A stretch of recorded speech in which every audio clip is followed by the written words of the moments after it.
Toronto, Canada, a vibrant and multicultural city, but on a day in mid-August 2012, that peace was shattered by a savage crime, a case whose details would make even the most seasoned investigators shudder. The victim was Liu Guanghua, a woman of Chinese descent. The perpetrator was Jiang Chunqi, her lover. Not only did he take her life with 40 vicious stab wounds, but he also coldly dismembered the victim's body into multiple pieces, disposing of them in various locations to conceal his heinous crime. What turned a love affair into a bloody tragedy? What motive drove the perpetrator to commit such a brutal act? Hit like and subscribe to the channel to join us in discovering the whole truth right after this. On August 15, 2012, under the sweltering heat of a Toronto summer, a photojournalist from the Toronto Star accidentally discovered a suspicious grey plastic bag in a small creek near the West Highland Creek Golf Course in the Mississauga area. Driven by professional curiosity, he cautiously opened the bag. Inside, a horrific sight was revealed. A human foot in an advanced stage of decomposition, the pearlescent nail polish on the toenails only remaining in eerie flecks. Without a moment's hesitation, the photojournalist immediately called the police. Less than 15 minutes later, over 50 local police officers were present, cordoning off the scene within a 4-kilometer radius. A large-scale search was urgently launched. This creek flows directly into the Credit River, an important waterway. Suspecting other body parts had been swept away by the current, an elite dive team was also mobilized, meticulously searching every meter of water and every bush along the banks. A tense atmosphere enveloped a vast area. The relentless search soon yielded even more gruesome results. Midday on August 16th, the dive team recovered the head of an adult woman from the Credit River itself. At the same time, on another riverbank near a golf course in eastern Toronto, an unidentified body part was discovered by residents. And then, the victim's 2 hands were also found drifting towards the Credit River. News of the gruesome dismemberment case spread rapidly, shocking the Canadian public. Media attention was intense, updating every minor development. Initial forensic examination results confirmed that all body parts belonged to the same victim, an Asian woman, aged between 35 and 45. Notably, there were up to 30 wounds on the skull caused by a sharp object, a testament to the perpetrator's horrific brutality. However, despite extensive search efforts, the victim's torso remained missing, adding immense pressure on the investigation team. From the recovered skull, forensic experts conducted a facial reconstruction of the victim. By comparing this image with the missing persons database, the identity of the unfortunate woman was finally established. She was Liu Guanghua, 41 years old, a Chinese immigrant from Changle City, Fujian Province. Before she was murdered, Liu Guanghua ran a small massage parlor named Please Don't Forget Me on Eglinton Avenue. A week before her body parts were discovered, her live-in boyfriend, a Canadian man named Ken Joski, had gone to the police station to report her missing. According to Ken, on July 30th, after an argument, Liu Guanghua had left their home. Despite this, the two had kept in touch by phone. On August 10th, Liu told Ken she was going out to discuss business matters, but then she vanished without a trace. Worried about his girlfriend's safety, after repeatedly calling Liu and her son from a previous relationship without getting a response, Ken decided to report her missing to the police on August 11th. When the police went to the home address provided by Ken to inform him about the discovery of Liu Guanghua's body, they were quite surprised. The person who opened the door was not Ken, but an unfamiliar man. He introduced himself as Ken's boyfriend. It turned out that Ken Joski, the victim Liu Guanghua's boyfriend, was bisexual and was living with this man. This information made the investigators somewhat uneasy. Upon hearing that Liu had passed away, Ken appeared extremely grief-stricken, while his boyfriend continuously comforted and consoled him. Feeling it wasn't the right time to ask questions, the police just left their business card and departed, turning their attention to another important figure, Liu Donghao, the victim's 21-year-old son. Liu Donghao's attitude upon learning of his mother's murder also caught the police's attention. He appeared quite calm, even somewhat cold. Liu Guanghua suggested that his mother being away from home for a few days was a common occurrence, and that Ken's worry was actually the suspicious thing. To better understand the victim, the police delved into Liu Guanghua's past. Before coming to Canada, she had gone through 2 failed marriages in China.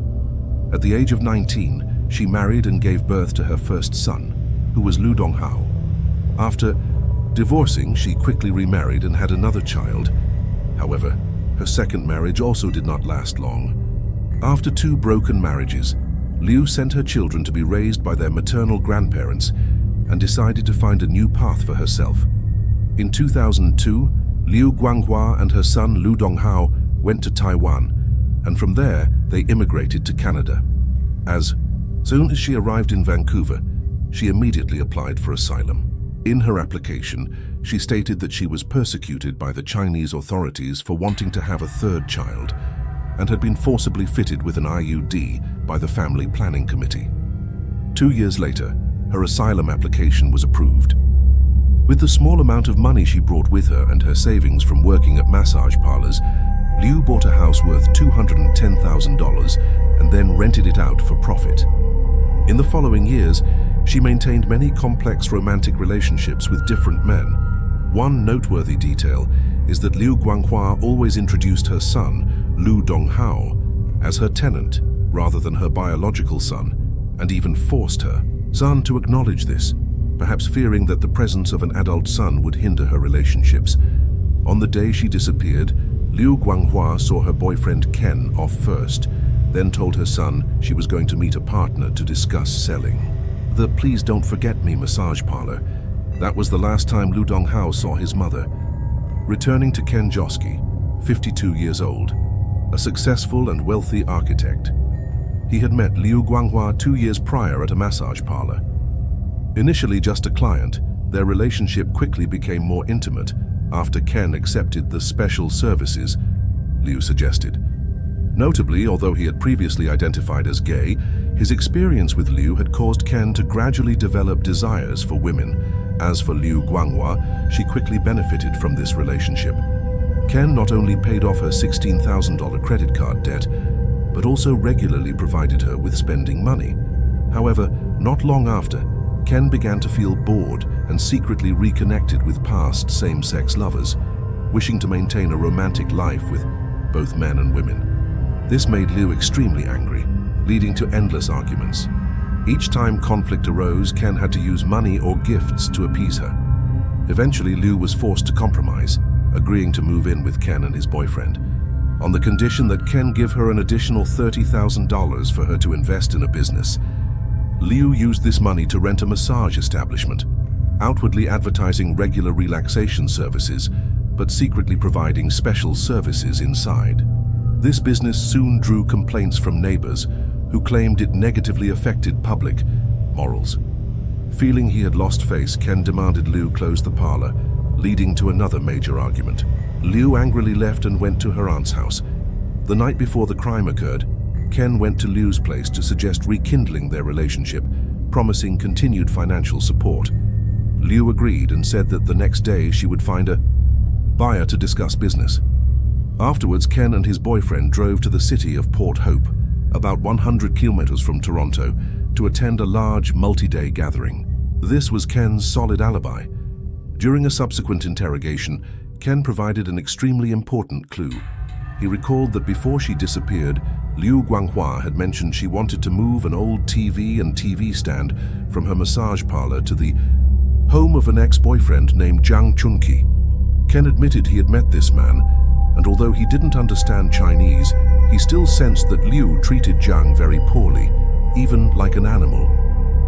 From Ken's valuable clue, the police quickly identified Jiang Chunqi, 39 years old, from Shanghai, China, as the prime suspect. When investigators found Jiang, they immediately noticed a large, very recent scar on his forehead. During police interrogation with the assistance of an interpreter, Jiang appeared suspiciously calm and began to recount his turbulent relationship with the deceased. Jiang Chunqi had once been a chef on a cruise ship. When the ship docked in Montreal, Canada, he jumped ship and sought asylum. 2 years later, his asylum application was approved. After obtaining legal status, Jiang moved to Toronto, rented a room in Liu Guanghua's own house, and worked at a factory. At this time, Jiang was dating a female factory worker, while Liu Guanghua was also living with a black man. However, between Aitin, the landlady, and the tenant, a secret affair quickly developed. A few months later, Liu unexpectedly announced she was pregnant with Jiang's child. She demanded that Jiang break up with his girlfriend and take responsibility. Jiang was stunned. He had only considered it a fleeting affair, and taking responsibility had never been part of his plan. Jiang insisted he couldn't betray his current girlfriend and coldly advised Liu to give up the baby. Liu adamantly refused. Tension between the two escalated. To appease Liu, Jiang took her on a trip to New York, bought her gifts, and eventually convinced Liu to have an abortion, while also promising to break up with his girlfriend, soon to be with her officially. Believing his promise, Liu went to see a doctor, but afterwards Jiang began to find every excuse to back out of his commitment. Around this time, Jiang discovered that Liu Donghao, the young man living with Liu, was actually her biological son, and not a tenant as Liu had claimed. Jiang immediately used the excuse that his mother vehemently opposed him marrying a woman who had been divorced twice and had her own child, even threatening to go on a hunger strike to death to withdraw from the relationship. Liu Guanghua deeply resented Jiang's mother. Although they had broken up, Liu and Jiang continued a sexual relationship and frequently borrowed money from each other. Even when Liu was living with Ken, her relationship with Jiang did not end at all. On one occasion, Liu lied to Ken, saying she was going to China to visit relatives, but she had actually taken Ken's money to go on a lavish trip to San Francisco with Jiang.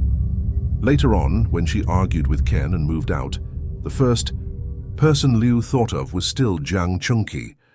Jiang agreed to let Liu stay with him, but set a strange rule. Liu could only stay for 5 days a week. She had to leave on weekends because his mother would come home on weekends and did not want to see her. After recounting the complex love story, Jiang Chunqi moved on to the events of the day Liu Guanghua disappeared. According to Jiang, around 7 p.m. that evening, Liu came to see him to talk about the TV.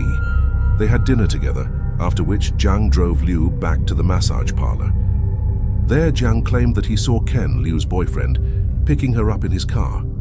From that moment on, Jiang asserted he never saw Liu Guanghua again. However, the seasoned investigators immediately detected that Jiang was lying. This was because, at the time, Jiang claimed to have seen Ken pick Liu up. Ken and his boyfriend were in Port Hope, over 100 kilometers from Toronto, an irrefutable alibi. When a police officer directly asked about the wound on his forehead, Jiang, who had previously appeared calm, suddenly became flustered, stammering an explanation that he had fallen while carrying something the previous week. But the long, straight wound was clearly caused by a sharp object. It couldn't have been a simple accident. They reviewed surveillance footage from a convenience store near Jiang Chunqi's home. A horrific detail emerged. On the evening Liu Guanghua disappeared, the camera recorded her entering Jiang's house with him, but she was never seen leaving. The following afternoon, the same camera recorded Jiang dragging a very large, apparently very heavy container out of his house, placing it in the trunk of his car and quickly driving off. When Jiang returned, the car was completely empty. The police immediately seized Jiang's mobile phone. After data recovery, they discovered a series of deleted messages related to Liu Guanghua, including one from Ken asking about Liu's whereabouts, something Jiang had never mentioned during his first interrogation. More importantly, Jiang had deleted several photos taken just days before Liu disappeared. They were photos of Jiang and Liu Guanghua together in the Credit River area, the very place where the victim's head and 2 hands had been found. Previously, Jiang had adamantly insisted to the police that he hadn't set foot in that area for over 10 years. The photograph was irrefutable proof, exposing his lies. Less than 2 hours after the police seized the phone, the surveillance team at Jiang's house observed some highly suspicious activity. Jiang and his mother were hurriedly removing the carpet and the lining of the car trunk, then using a large amount of bleach to clean them. Recognizing clear signs of evidence destruction, the police immediately applied for an emergency search warrant. Upon entering Jiang Chunqi's house, investigators were met with the strong smell of chemical detergents emanating from the basement. An area of the floor had been replaced with new tiles, completely out of place with the rest. Breaking through this layer of tiles, they discovered a black liquid stain soaked deep beneath the floor surface. In a drawer, a pair of gloves stained with a red liquid was found. On a wardrobe in the living room, despite careful cleaning, traces of the victim remained with signs of spatter, indicating the perpetrator had used significant force during the attack. Forensic experts determined the murder weapon was an object, 12-15 centimeters long, with a sharp blade heavier than a typical steak knife, but lighter than an axe. In the trunk of Jiang Chunqi's car, despite his and his mother's efforts to clean it for half a day, police still found a small amount of DNA matching the victim Liu Guanghua's sample. On September 3rd, one final crucial piece of evidence emerged. Residents discovered a box floating on Lake Ontario. Inside was Liu Guanghua's torso. The style and color of this box exactly matched the one Jiang Chunqi had been seen driving away with in the surveillance footage. Faced with irrefutable evidence, the police immediately arrested Jiang Chunqi and charged him with first-degree murder. However, despite facing a mountain of evidence, Jiang adamantly pleaded not guilty. The case was preparing to go to trial before a jury. Just then, an unexpected event occurred. On September 9th, neighbors reported a strange odor emanating from Jiang's house to the police. When the police went to investigate, they discovered that Jiang's mother had passed away a few days prior due to a heart attack. With the assistance of his lawyer, Jiang was temporarily released from custody to arrange his mother's funeral. And then, something completely unexpected happened. After the funeral arrangements were completed, Jiang Chunqi suddenly offered to cooperate with the police and gave a shocking statement. Liu Guanghua was murdered by my mother. I only helped dismember and dispose of the body. I had absolutely nothing to do with the murder itself. According to Jiang's new testimony, on the day of the incident, when Liu Guanghua came to talk about the TV and stayed for dinner, Jiang's mother suddenly returned home. She flew into a rage the moment she saw Liu, because a deep-seated conflict had existed between the two for a long time. Jiang claimed that his mother had once accused Liu of stealing family heirloom jewelry. The two women argued fiercely in the kitchen, and it even became physical. Jiang rushed in to intervene. During the struggle, Liu Guanghua grabbed a knife and accidentally injured Jiang on the forehead. He hurried to the bathroom to treat his wound, but when he returned more than 10 minutes later, Jiang froze. Liu Guanghua lay motionless in a pool, of blood, and his mother was holding the knife, brandishing it and screaming uncontrollably. After she calmed down, the mother and son discussed and decided to dismember the body to dispose of it. Jiang claimed he did it to protect his mother, which was why he hadn't dared to tell the truth initially. Now that his mother had passed away, he decided to recount the entire incident to clear his own name. This testimony stunned the prosecutors. An additional investigation was immediately launched. On June 10, 2014, the case of Jiang Chunqi murdering Liu Guanghua was finally brought to trial. Forensic results and testimony from her personal physician confirmed that Jiang Chunqi's mother suffered from severe heart disease, had severe coronary atherosclerosis with one plaque causing 90% blockage, and had to use vasodilators. An elderly woman in such poor health, would she have had the strength to repeatedly inflict over 40 stab wounds on a victim in her 40s who was still healthy, like Liu Guanghua? The homeowner where Jiang's mother had previously worked as a domestic helper also testified that she was a quiet person, physically frail, and unlikely capable of committing such a violent act. The trial entered its third day, and just then, Jiang Chunqi once again abruptly changed his testimony in court. He denied ever seeing his mother attack Liu Guanghua. Instead, he claimed that when he came out of the bathroom, Liu was already dead. Jiang's mother was merely using a knife on the dead body to vent her anger. However, this brazen lie could not deceive the forensic experts. The autopsy results showed there were 19 defensive wounds on Liu Guanghua's arms, proving the assailant attacked her while she was still alive and trying to resist. She had 31 wounds on her head from forceful impacts, indicating the assailant had superior physical strength and was taller and stronger than the victim. This description perfectly matched Jiang Chunqi. not his frail, elderly mother. More importantly, the defendant's deliberate act of disposing of the victim's head in the most distant location, Lake Ontario, demonstrated careful calculation. The head is the most crucial part for determining identity and cause of death. This action proved that Jiang had premeditated his actions, and the locations for disposing of the body parts were not random. Faced with a complex case, full of contradictions and shocking details, the jury deliberated for 3 days before reaching a final verdict. Jiang Chunqi was convicted of second-degree murder and received a life sentence, with no possibility of parole for 18 years. The case of Jiang Chunqi murdering Liu Guanghua shocked the Canadian public, not only because of the brutal nature of the crime, but also due to the complex details, the deceitful testimonies, and the surprising turnarounds during the investigation and trial. Some argued that the life sentence with no parole for 18 years was too lenient compared to the crime Jiang had committed, and that he deserved the maximum penalty.